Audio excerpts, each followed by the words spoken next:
जय हिंद मेरे प्यारे दोस्तों, नेक्स्ट टाइम आपका स्वागत है। देखिए, सेंट्रल पावर रिसर्च इंस्टीट्यूट के अंतर्गत पे हिंदी में बात करें तो केंद्रीय विद्युत अनुसंधान संस्थान के अंतर्गत पर रिक्रूटमेंट अपडेट कर दिया गया यहाँ पर 2023-24 बैच के लिए। आपके लिए फॉर्म भरने के लिए जो भी इंपॉर्टेंट इन्फॉर्मेशन होगा शॉर्टली रूप से इस वीडियो के अंतर्गत आप लोगों के लिए प्रोवाइड करने की कोशिश की जाएगी।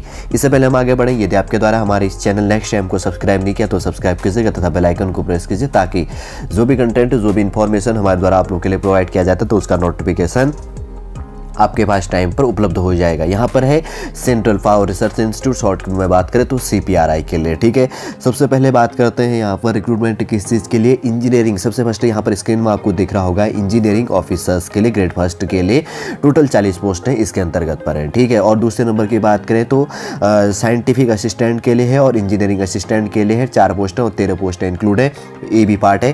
थर्ड नंबर की बात करें तो इसी के अंतर्गत पे अगर यहाँ पर क्या है टेक्नीशियन के लिए ग्रेड फर्स्ट के लिए, टेक्नीशियन के लिए क्या है बात करें तो 24 पोस्ट अपडेट है। फोर्थ नंबर की बात करें तो असिस्टेंट ग्रेड सेकंड के लिए including 2 post reserve for PWD और OH और HH के लिए, तो टोटल कितनी पोस्ट है यहाँ पर 18 पोस्ट है इसके अंतर्गत पे। ठीक है, समझ गए होंगे कि के लिए रिक्रूटमेंट है इंजीनियरिंग ऑफिसर्स के लिए, साइंटिफिक असिस्टेंट के लिए, इंजीनियरिंग असिस्टेंट के लिए और टेक्नीशियन ग्रेड फर्स्ट के लिए और असिस्टेंट ग्रेड सेकंड के लिए। ठीक, अनरिजर्व कैटेगरी के लिए जो भी है यहाँ पर SC ST OBC या EWS के लिए आप देख लीजिएगा जिस कैटेगरी से आप यहाँ पर रहते हैं।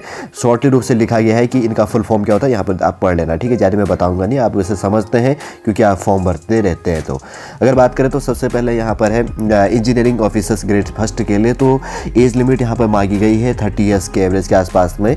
अगर बात करें तो यहाँ पर क्या क्वालिफिकेशन मांगा गया, जैसे लिखा गया essential educational qualification and experience base में, तो first class bachelor degree in engineering और टेक्नोलॉजिकल बेस के अंतर्गत पर आपका होना चाहिए from a recognized university in electrical engineering से इलेक्ट्रिकल और इलेक्ट्रॉनिक्स इंजीनियरिंग और इलेक्ट्रॉनिक्स कम्युनिकेशन इंजीनियरिंग और मैकेनिकल इंजीनियरिंग और सिविल इंजीनियरिंग से आपके पास में होना चाहिए। ठीक है, अगर बात करें तो आपके पास में गेट स्कोर बेस का भी लिया जाएगा, जैसे कि यहाँ पर लिखा गया है valid GATE score of the years 2021, 22, 23 include इसके अंतर्गत पर किया जाएगा। ठीक है, अगर बात करें तो और इसी के अंतर्गत पे है ये पोस्ट हैं, बात करें तो इलेक्ट्रिकल इंजीनियरिंग और इलेक्ट्रिकल इंजीनियरिंग के लिए और इंजीनियरिंग से बेस के लिए फॉर इलेक्ट्रिकल के लिए। तो अगर बात करें तो नंबर ऑफ पोस्ट की बात करें तो 22 पोस्ट हैं। अगर बात करें तो यहाँ पर क्या है corresponding GATE papers of the years 2021, 22, 23 for applying engineering officers grade first post के लिए।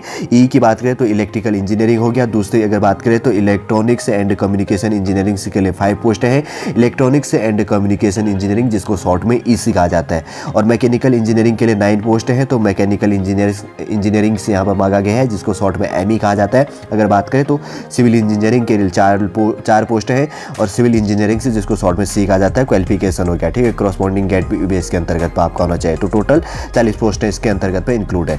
अब बात करेंगे दूसरे नंबर की बात करें तो जो साइंटिफिक असिस्टेंट के लिए है तो 4 पोस्ट हैं इसके। नंबर ऑफ द पोस्ट यहाँ पर लिखा हुआ है first class BSc in chemistry from recognized university with 5 years of experience in the relevant subject field base के अंतर्गत। एज लिमिट आपके यहाँ पे क्या मांगी गई 35 बेस में मांगा गया। ठीक है, अगर बात करें तो सेकंड है यहाँ पर इंजीनियरिंग असिस्टेंट के लिए इलेक्ट्रिकल के लिए 6 पोस्ट हैं, सिविल के लिए 4 पोस्ट और मैकेनिकल के लिए 3 पोस्ट हैं। एज लिमिट कितनी मांगी गई 35 बेस है मैक्सिमम। तो इसके अंतर्गत तो क्वालिफिकेशन की बात करें तो first class 3 years diploma in engineering और technology with 5 years of experience in relevant field such as electrical, civil और मैकेनिकल बेस के अंतर्गत पर। ठीक है, अगर बात करें तो आप समझ गए होंगे इलेक्ट्रिकल के लिए, सिविल के लिए, मैकेनिकल के लिए यहाँ पर डिप्लोमा मांगा गया है। 6 पोस्ट, 4 पोस्ट, 3 पोस्ट और 5 years का एक्सपीरियंस इसके अंतर्गत पर इंक्लूड है। अगर बात करें तो टेक्नीशियन के लिए ग्रेड फर्स्ट के लिए तो 28 एज लिमिट है यहाँ पर। ITI ट्रेड सर्टिफिकेट इन इसके अंतर्गत पे इलेक्ट्रिकल बेस के अंतर्गत आपके पास में होना चाहिए। फोर्थ नंबर की बात करें तो असिस्टेंट ग्रेड सेकंड के लिए है first class BA, BSc, BCom, BBA और BBM और BCA होना चाहिए, degree from recognized university and minimum grade B certificate होना चाहिए इन बेसिक कंप्यूटर कोर्स का BCC के लिए। ठीक है, अगर बात करें तो conduct by National Institute of Electronics and Information Technology on the closing date of recruitment application base आपका होना चाहिए। एज लिमिट यहाँ पर क्या मांगी गई 30 ईयर्स से होना चाहिए। ठीक है, मैक्सिमम होगा ही वैसे एज लिमिट, क्योंकि लिया तो नहीं है एज लिमिट यहाँ पर वैसे बेस दिया गया तो मैक्सिमम एज लिमिट इसका होना इतना जरूरी होगा। ठीक है, अगर बात करें तो पे लेवल बेस के अंतर्गत तो हम यहाँ पे ज़्यादा डिस्कस नहीं करते हैं। आपको कैसे अप्लाई करनी है, आपको गूगल पर जाकर सर्च करना है cpri.res.in पर जाकर आप क्या कर सकते हैं, इसको सर्च करके आप फॉर्म भर सकते हैं। ठीक है, ऑफिशियल वेबसाइट इनका चालू हो जाएगा। अब बात करते हैं और इम्पोर्टेंट यहाँ पर क्या निकल के आता है। अगर फॉर्म फीस की बात करें तो इंजीनियरिंग ऑफिसर्स ग्रेड फर्स्ट और साइंटिफिक असिस्टेंट और इंजीनियरिंग असिस्टेंट के लिए 1000 रुपये आपको फीस पे करना है फॉर ईच पोस्ट के लिए। और सेकेंड नंबर की बात करें तो यहाँ पर है टेक्नीशियन बेस के अंतर्गत पे ग्रेड फर्स्ट और असिस्टेंट ग्रेड सेकंड के लिए तो 500 रुपये form fees for each post के लिए आपको क्या करना है, ईच मतलब प्रत्येक पोस्ट के लिए अगर आप अप्लाई करनी है तो अलग अलग पोस्टों के लिए करना है, तो पर पोस्ट के लिए 1000 रुपये फॉर्म फीस। और दूसरा भी ऐसे पार्ट भी है, टेक्नीशियन ग्रेड फर्स्ट और असिस्टेंट ग्रेड सेकंड के लिए 500 रुपये है पर पोस्ट के लिए। ठीक है, जैसे आप एक पोस्ट के लिए टेक्नीशियन ग्रेड फर्स्ट के लिए भरते हैं तो 500 रुपये पे करना पड़ेगा, और असिस्टेंट ग्रेड सेकंड के लिए पे करना है तो फॉर्म भरना है तो आपको कितना पे करना पड़ेगा, 500 रुपये इसमें पे करनी पड़ेगी। ठीक है, अब इंपॉर्टेंट डेट यहाँ पर निकल के आता है। सबसे पहले बात करें तो online registration of application and payment of fees की बात करें तो ओपनिंग जो डेट है आपका 25 मार्च से स्टार्ट हो चुका है मॉर्निंग के 10 बजे से, और उसके बाद में जो लास्ट है इसका क्लोजिंग डेट है तो 14 अप्रैल 2023 से शाम के 5 बजे तक।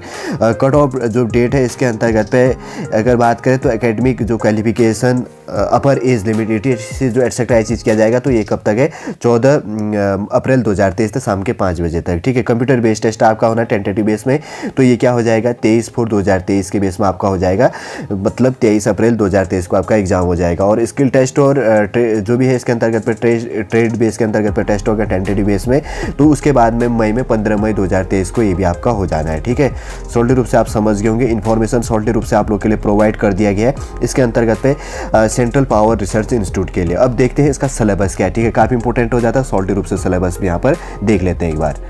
देखिए इसके अंतर्गत पर अगर सॉफ्ट रूप से हम यहाँ पर बात करें तो जो केंद्रीय विद्युत अनुसंधान संस्थान बेस में सिलेबस बेस है प्रत्येक पोस्ट के लिए, तो एक बार सॉफ्ट रूप से हम यहाँ पर डिस्कस कर लेते हैं। ठीक है, ताकि आपको कन्फ्यूजन ना हो।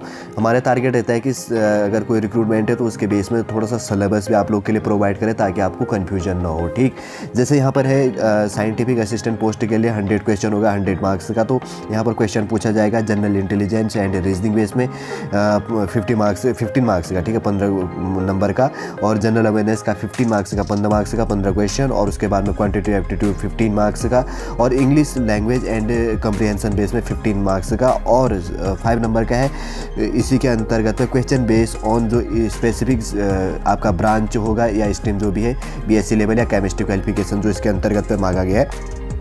जैसे साइंटिफिक असिस्टेंट पोस्ट के लिए तो उसके अंतर्गत पे आपका जो स्पेसिफिक जो ब्रांच है तो उससे कितने 40 मार्क्स का क्वेश्चन पूछा जाएगा, टोटल 100 हो गया। ठीक है, 40 मार्क्स के 40 क्वेश्चन यहाँ पर पूछा जाएगा, तो 100 क्वेश्चन पूछा जाएगा 90 मिनट के अंतर्गत तो आपको सॉल्व करना। दूसरे नंबर की बात करें तो जो यहाँ पर है इंजीनियरिंग असिस्टेंट पोस्ट के लिए 100 क्वेश्चन 100 मार्क्स का, तो सबसे पहले यहाँ पर पूछा जाएगा 15 नंबर का 15 मार्क्स का general intelligence and reasoning, 15 number का 15 क्वेश्चन पूछा जाएगा। जनरल अवेयरनेस 15 मार्क्स से 15 क्वेश्चन है, वही है 15 नंबर 15 क्वेश्चन है, और क्वांटिटी एप्टीट्यूड के अंतर्गत 15 मार्क्स और 15 क्वेश्चन है। अगर फोर्थ नंबर की बात करें तो English language and comprehension base में पूछा जाएगा 15 marks 15 question.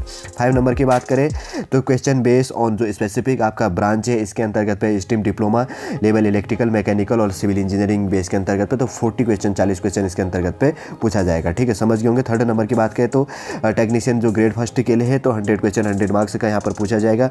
General intelligence and reasoning से 15 क्वेश्चन है, जनरल अवेयरनेस से 15 क्वेश्चन और क्वांटिटी एप्टीट्यूड से 15 क्वेश्चन है, और इंग्लिश लैंग्वेज एंड कम्प्रीहेंशन से 15 मार्क्स के 15 क्वेश्चन होगी। और क्वेश्चन बेस हो गया आपका आईटीआई जो इलेक्ट्रिकल बेस के अंतर्गत पर ट्रेड से 40 मार्क्स 14 मार्क्स का 14 का नहीं 40 मार्क्स का और 40 क्वेश्चन होंगे। ठीक है, तो टोटल 100 क्वेश्चन 100 इसके अंतर्गत पे इंक्लूड हो गया। फोर्थ नंबर की बात करें तो असिस्टेंट जो ग्रेड सेकंड के लिए है 100 क्वेश्चन 100 मार्क्स, तो सबसे पहले general intelligence and reasoning 25 marks के क्वेश्चन पूछे जाएंगे, और 25 क्वेश्चन, और जनरल अवेयरनेस का पूछा जाएगा 25 marks 25 question, quantity aptitude 25 marks 25 question. और फोर्थ नंबर की बात करें तो इंग्लिश लैंग्वेज एंड कम्प्रीहेंशन पूछा जाएगा 25 मार्क्स 25 क्वेश्चन, तो 100 क्वेश्चन इसके अंतर्गत पे इंक्लूड हो गया। ठीक है, सॉलिड रूप से प्रोवाइड कर दिया। लास्ट में इनका सिलेबस क्या है साइंटिफिक असिस्टेंट पोस्ट के लिए, और इसी के अंतर्गत पे इंजीनियरिंग असिस्टेंट पोस्ट के लिए जो भी पूरा इन्फॉर्मेशन था सॉलिड रूप से इस वीडियो के अंतर्गत पे आप लोगों के लिए प्रोवाइड करने की कोशिश की गई है। उम्मीद करूंगा दोस्तों आज का इन्फॉर्मेशन आपको समझ में आया होगा। यदि आज का इन्फॉर्मेशन आपको अच्छा लगता है लाइक कीजिए, कमेंट कीजिए, और हमारे चैनल नेक्स्ट टाइम को सब्सक्राइब कीजिएगा। वापस हम नेक्स्ट क्लास के अंतर्गत आपसे मिलेंगे। जय हिंद, जय भारत।